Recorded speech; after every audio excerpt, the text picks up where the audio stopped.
특히 그 국립 그 네. 내셔널이라는 그런 자체가 되게 이점이 있잖아요. 네. 그러니까 유럽에서는 군산대는 알아도 음. 고려대는 모른다고. 맞아요? 그러니까 뭐 모르는 건 아니고 네, 고려대는 알겠죠. 왜냐면 예, 코리아로 그죠. 시작하니까. 예, 그죠, 그죠. 그러니까 사립하고 코리아로 국립하고 조금 다른 점이 있다고. 근데 뭐냐면은 이제 외국에 소개될 때는 내셔널 유니버시티라고 네, 소개되잖아요. 그러니까. 그러니까 외국에서는 사실은 그 내셔널 유니버시티라고 하면은 그 학교의 교육의 질이나 평판에 대해서 기본적으로 인정을 해줍니다. 네. 예. 그러니까 우리나라는 그 이 대학도 사립학교가 중심이잖아요. 우리나라는 네. 그렇죠. 근데 외국들은 대개 나라들이 특히 선진국들이 되게 그렇고 또 이제 뭐 저쪽 뭐 러시아라든가 뭐 중국 같은 이런 나라들도 마찬가지고 대개 뭐냐면 국립대학이 대학 교육의 주축이에요. 사립대학은 좀 보조적이고 보완적이고. 근데 우리나라만 사립대가 그냥 이렇게 인식 자체가 음. 더 괜찮은 학교로 인식이 그리고 되고, 규모도 크죠. 예. 전체 대학 교육의 국립대는 그냥, 규모에서 지금 사립대학이 차지하는 비중이 한 70% 정도 되고요. 더 될 겁니다, 아마. 그 국립대학은 약 그 한 20, 30% 정도의 비중을 차지하고 있습니다. 인식 변화가 필요한 것 같아요. 국립대는 좀 돈 없고 막 그런 친구들이 간다는 인식도 있잖아요. 근데 이제 국립대 자체 그 과를 보면 정말 기본적인 과밖에 없는 것 같아요. 오히려 사립학교는 되게 세분화되고 전문성이 좀 돋보이는 과들이 많은데 과처럼 그런 복장학과 이런 거 얼마나 멋있어요. 근데 그냥 단순한 것들만 있는 것 같아요. 보편적인 과만 있는 것 같아서 그게 조금 안타깝긴 해요. 그러니까 그런 생각이 듭니다. 그러니까 그 우리나라 교육은 이런 말씀을 어떻게 드려야 될지 모르겠는데, 그러니까 모든 것들이 이렇게 교육의 표준, 그러니까 서울대학이 가지고 있는 커리큘럼이 예컨대 대학의 전국에 있는 모든 국립대학들 하나의 표준처럼 인식됐어요. 그래서 서울대학에 있는 학과들이 그 커리큘럼이라든가 교육 과정 자체도 다 다른 대학들도 다 거의 동일하게 그렇게 설치해 나가는 그런 방식. 그게 이제 우리나라 그 아까 제가 근대화 과정이라고 말씀드렸는데 그 근대화 과정에서 대학이 이제 그 이 교육 체계를 구축해 온 방식이죠. 근데 그게 그 당시로서는 그럴 수밖에 없었던 측면이 있습니다.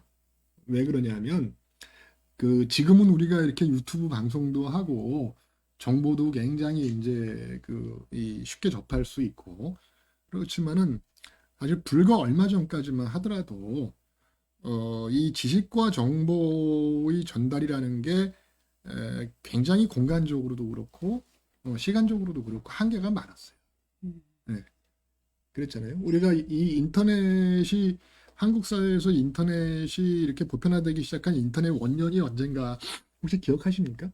인터넷 보편화된 네, 게요? 인터넷 보편화된 거 이전에 보편화가 시작된 우리나라에서 인터넷 원년이라고 부르기 시작했던 90년, 것이 90년 아니까 90년대 초반? 제가 기억할 때 2001년인가 2년인가 그랬어요. 보급이 그때를 90년대 컴퓨터가 보급이 됐나? 90년대는 그렇죠. 90년대 중반 왜냐면 초등학교 때 돼서야 컴퓨터반이 있었거든요. 저희. 네. PC 통신 있었죠. PC 음. 통신. 90년대 PC에서 폰 PC 통신 있었어요. 그러니까 근데 그게 90년대 후반이었어요. 그때 인터넷 보급이 그렇죠. 90년대 후반이었죠. 음. PC 통신. 그 PC 통신도 맞아요. 뭐냐면은 윈도우가 아니라 도스였어요. 도스였어요. 네. 내가 정확하게 모뎀으로. 기억하는 게 그때 내가 유학할 때잖아요. 우리는 석사학위 논문을 컴퓨터로 쓰질 않았어요. 컴퓨터가 퍼스널 컴퓨터가 보급이 안 됐었어요. 그래서 나는 그 당시에 워드 프로세서를 가지고 석사학위 논문을 썼다니까. 그래요. 네, 그때 몇 년도였어요? 96년도. 나 88년대 컴퓨터반이었는데. 어디가? 그때 그 컴퓨터가 개념이 다른 거예요. 다른 네. 거야? 아까 말한 거. 네, 그러면요. 그걸 PC라고 할 수는 없죠. 그러면 진짜. 그리고 또 어떤 기억이 나냐면 내가 아까 그 한겨레 기사를 썼다고 하지 않았습니까? 네. 96년도 7년도 그때만 하더라도 기사를 행랑으로 송고했어요. 행랑이라고 들어보셨어요? 네. 그 저기 외교부 행랑으로 네. 해가지고 써가지고 내가 저 대사관으로 보내면 아날로그 그거 해가지고 그거 가지고 전달하고 사람 편해. 그랬었고 네, 그니까요. 그거 이제 팩스로 보내면 되는데 당시 이제 북경대학이 그 저 개혁개방 초기여가지고 통신 시설이 굉장히 열악했어. 그래서 행랑으로 보내고 그러다가 팩스 쓰다가 내 기억에 거의 98년 9년 이때쯤 돼서야 그때 그때 도스 이메일로 이제 그 원고 송고했던 기억이 나거든. 근데 아까 그리고 저는 저기 우리 국장님 말씀하신 것 중에 조금 그 무슨 군산대학교나 이제 국립대학교는 그 좀 세분화된 과들이 없다고 말씀하셨는데 과연 대학 교육에서까지 그런 세분화된 교육이 필요할까 저는 약간 좀 의심스럽긴 해요. 왜냐면 그런 거는 일반 뭐 제가 그 패션계를 제가 폄하하는 건 아닌데 과연 그거를 대학 교육에서까지 배워야 하나? 음. 그런 거는 학원이나 이런 데서도 충분히 할 수 있는 교육이고 그야말로 대학에서 배워야 될 거는 지금 우리 교수님 계신 그런 철학과 어떤 하이어 에듀케이션을 지향해야 되지 않나 저는 좀 그런 생각하거든요. 제가 뭐 물론 그런 걸 폄하하는 건 아닙니다.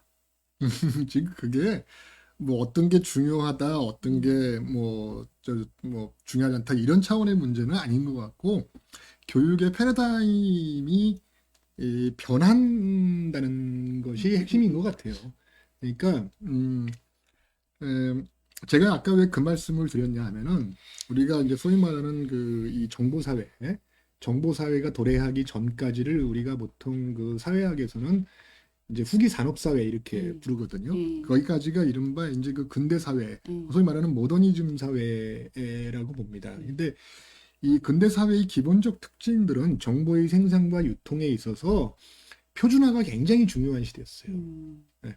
그래서 표준적 지식을 생산해내고 그리고 그 표준적 지식을 얼마나 이제 그 광범위하게 정확하게 전달할 수 있는가라고 하는 것이 핵심이었고 거기서 대학은 그런 기능에 이제 충실해야 됐습니다.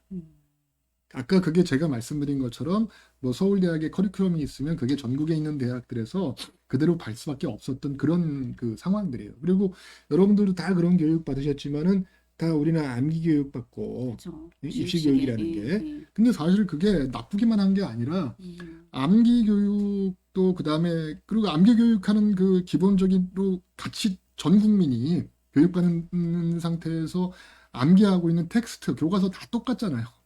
그러니까. 똑같은 내용을 가지고 표준화된 뭐 역사면 역사, 뭐 산업이면 산업, 그렇죠? 표준화된 내용을 배우는 거예요. 근데 그게 사실은 우리도 근대화하는 과정에서는 굉장히 중요했고 한국인들은 그런 면에서 교육열이 높았고 또 한국인들은 머리가 우수하고 그러니까 그죠? 그러니까 이게 우리 사회의 발전을 고도 산업화되는 과정에서 압축 근대화를 하는 과정에서 굉장한 기여를 했던 겁니다.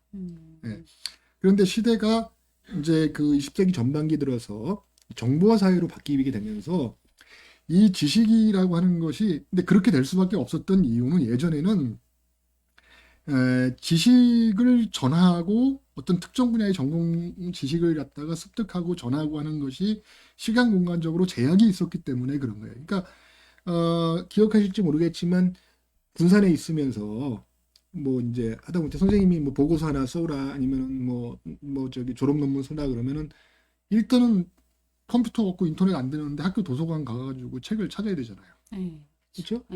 그러면 그때 대학의 경쟁력은 뭐냐면은 그 지식이죠. 대학 도서관에 얼마나 많은 책을 보유하고 있느냐 이런 게 경쟁력이에요.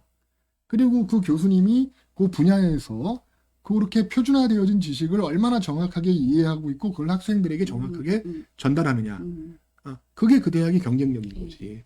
근데 이게 이제 그 소위 말하는 정보산업 사회가 들어서면서 정보사회가 되면서 이제 그 정보 전달, 더 나아가서 지식 전달에 있어서 시공의 어떤 그 제한이 없어져 버리니까 그러다 보니까 이제 그 교육의 패러다임이 변할 수밖에 없게 된 겁니다. 그래서 더 이상 이제는 교육이 어떤 표준화된 지식을 전달하고 습득하는 거기에 머물 수 없는 그 상황이 하나가 있고요. 두 번째로는 이제 우리나라의 발전 단계인데 이렇게 후발 국가들이 이제 앞서 나가기 위해서는 이제 소위 말하는 선진국 예전에 앞서서 해놓은 것들을 잘 카피하는 게 굉장히 중요해요. 사실 우리나라도 자동차도 그렇고 모든 산업들이 선진국들을 카피하면서 시작을 했잖아요. 창조를 하니까. 그렇죠. 그러니까 거의 다 사실은 우리는 모방 산업화의 단계를 거친 겁니다. 근데 그게 어느 정도 이제 그 우리도 이제 선진국 대열에 들어선 거 아니에요? 올 때까지 왔죠, 우리도. 그래서 뭔가 새로운 거를 이제 리드하기 위해서는 더 이상 모방이나 습득만 가지고 되지 않는 이제 그런 시대에 들어선 거죠. 이제 이런 가운데서는 아까 말씀하신 이제 그 어떤 특정 분야로 전문화되고 세분화되는 어떤 그런 기능 교육도 중요하지만 또 하나가 뭐가 필요하면 근데 그 기능적인 교육만 갖고서는 그죠 안 창조가 이루어지기가 그죠, 어렵잖아요. 예. 그죠? 근데 창조라는 것은 기존에 없던 것을 만드는 거 아닙니까? 그렇잖아요. 근데 그 기존에 없던 것을 만든다는 것이 그냥 사실은 우리가 공상을 하면서 하늘에서 뭔가 뚝 떨어지는 건 아니에요. 기존에 없던 걸 만든다라고 하는 거는 기존에 있는 것을 습득하고 기존에 있는 것을 습득하는 것을 베이스로 해서 그 다음 단계의 것을 우리가 생각해내야 그게 의미 있는 창조가 되는 거지. 네, 맞아요. 예. 그렇기 때문에 우리가 기존의 지식 기반을 무시할 수는 없고 그렇지만 동시에 기존의 지식 기반을 넘어서는 그런 것들이 필요해진 것이고 그러니까 소위 말하는 선을 넘어야 된다는 거예요. 그러니까 그것이 요즘에 말하는 소위 말하는 융복합의 필요성이 증대하는 겁니다. 그래서 최근에 우리 대학도 이제 예컨대 그런 측면에서 아까 무슨 그 영역들 전문성 네네네. 뭐 좀 멋있는 영역이 있었으면 좋겠다라고 했지만 왜냐면 그 학교 네. 이렇게 그 교문에 LED 거기 음. 보면 항상 공무원 몇 급 학교 이것만 있는 거예요. 너무 진짜 재미없어. 그건 조금 이따가 말씀드릴게요. 그 전에 정말. 공무원이 교육의 재미없다니요, 영역에 있어서는 공무원이. 아니 그래도 그 옛날하고 많이 다른 것 영역에 같아요. 있어서는 그 뭔가 새로운 공유 전공이라고 해서 기존의 전공들이 연합을 해서 그 이제 시대적으로 수요가 있는 그런 새로운 전공들을 이제 추가로 만들어내고 학생들이 그거를 이제 지금은 학교에 들어와서 한 가지 전공만 하고 졸업하는 게 아니라 최소한 2가지 이상의 전공을 하도록 그렇게 되게 유도하고 있습니다. 아, 그래서 그런 쪽의 전공들을 계속 그 연결을 시켜주고 계속 만들어 나가야 되는 그런 추세고 학과도 기존의 학과들을 베이스에 두고 그리고 소위 말하는 첨단 학과라든가 계약 학과라든가 이런 식의 이제 영역들을 만들어내는 거예요. 우리가 보통 학문적으로는 그걸 갖다가 이 유목주의라는 말이 상당히 유행을 했었습니다. 그러니까 이 정보 사회는 노마드의 사회다. 신유목주의다. 맞아요. 굉장히 유동적이고 그리고 변화가 빠르고 이런 식으로 대처해야 된다라는 건데 이게 그렇다고 해서 기존의 모든 어떤 전공과 지식들을 다 허물고 그냥 빠르게만 움직이는 그런 것이 그런다고 해서 그게 되는 건 아니거든요. 그러니까 어떻게 보면 농경과 유목의 병행이라 그럴까? 기존의 어떤 좀 좀 이렇게 스칼라십이 탄탄하게 이렇게 구축되어 있는 기존의 학문의 영역은 좀 그대로 두고 그 위에 1+1 방식으로 이제 그러한 새로운 융합 분야들을 이렇게 창출해내는 것.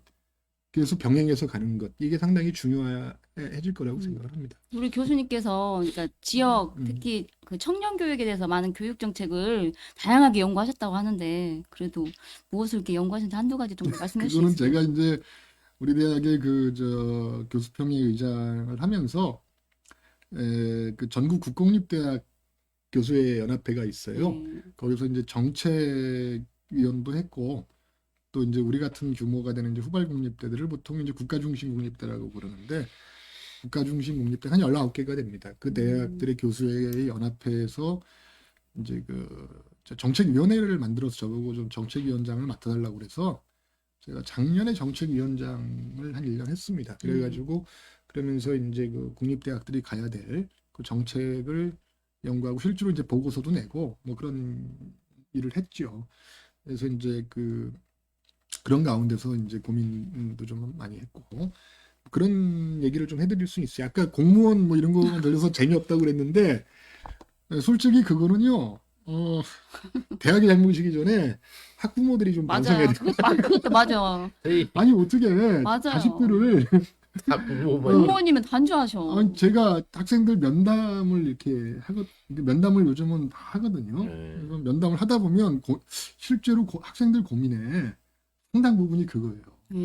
나는 딴 거 하고 싶은데 그니까. 부모님이 안정적인 게 좋다고 공무원 아니면 교사라고 그러는데 그러니까 어제도 전광판에 맨 9급 합격, 7급 합격 이것만 있는 거예요. 저희 교사모 방송 보시면 저희 교사모 방송할 때마다 외친 게 그거거든요.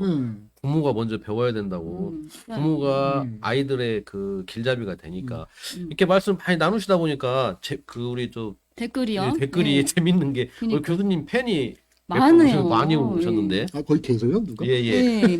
그럼 국장님 읽어주실래요? 잠깐만 여기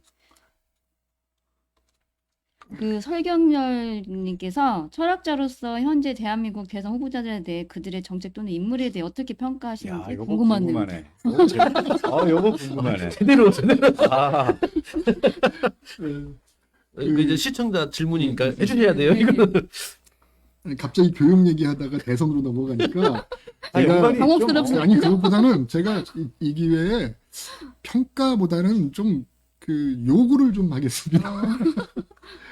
그러니까 제가 이번에 보니까 대선과 관련된 이슈들이 뭐 여러 가지 이제 기본적으로는 지금은 이슈 자체가 있나 싶을 정도로 서로 뭐 비방하고 서로 이제 깎아내리는 그런 어떤 그 이 대선 선거 국면으로 가는 자체가 상당히 좀 위험스러워 보이는데 이제 그런 가운데서도 지금 이제 어쨌거나 이제 각 당 후보들이 결정됐기 때문에 여러 가지 정책들을 이제 지금 제시하지 않습니까? 근데 한번 잘 보세요. 그 정책 중에 눈을 씻고 봐도 교육 정책이 안 보여요. 안타깝네요. 아니 혹시 뭐 들어보신 적 있으세요? 그 이재명 후보나 윤석열 후보 측에서 그 차기 대선 그러니까 차기 정부의 정책으로서 교육 정책, 특히 대학 교육 정책을 몰래 놓고 있다. 이거 들어보신 적 있으세요? 그러니까 저는 생소하긴 하네요. 들어본 것 같긴 아, 한데. 들어보셨으면 뭐 잠깐 뭔데요? 잠시 응. 검색해 볼게요. 아마 안 나올 거예요, 거의. 이 초등학교 그거는 이제- 하고 네. 그다음에 우리 대학 교육 아, 정책에 돌봄- 대해서. 돌봄교실. 근데 대학교, 근데 대학은 예, 못 초중고에 대한 정책이 있는데 대학교는 진짜 좀 생소한 것 같아요. 우리 그 이재명 후보님이 음. 그 돌봄교실에 대해서 음. 10번째 소확행 공약이라 했던 것 같은데 대학에 대한 건 그러니까요. 아직도 그 정말 중요한데. 갑자기- 어려운가 교육이? 대입제도 혁신 이런 건 있네요. 그러니까 그만큼 그 지금 저는 그렇게 생각합니다. 뭐 지금 뭐 여러 가지 정치적 이슈들이 이제 많이 제기되고 있지만, 그러니까 차기 정부 들어서 사실 우리가 이제 생활 정치를 해야 된다고 많이 얘기하잖아요. 생활 정치에서 가장 중요한 다음 대통령에게 중요한 이슈는 결국 두 가지일 거라고 저는 생각을 합니다. 하나는 경제 문제, 특히 그쵸. 경제 문제에서도 지금 핵심적인 건 부동산 네. 문제, 그렇죠? 두 번째가 대학 교육 문제일 것 같을 거예요.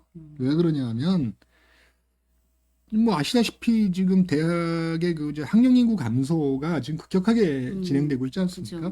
그죠. 지금 어느 정도 수준이냐면은 올해 그 전국 대학 이제 전국의 모든 종류의 대학을 통틀어서 입학 정원이 49만입니다. 그러니까 그 입학 정원이. 근데 올해 대학에 들어간 학생이 42만이에요. 말 안 해도 미달이겠네 네. 많이. 이게 향후 2025년에 37만까지 떨어집니다. 군산대는 어떤가 작년에 200명고 뭐 미달. 우리도 상당히 저기 미달이 됐죠. 지금 이게 그 각 지방 소위 말하는 지방에 있는 대학들이 왜 벚꽃 피는 순서로 문 닫게 된다라는 게 그런 얘기거든. 네.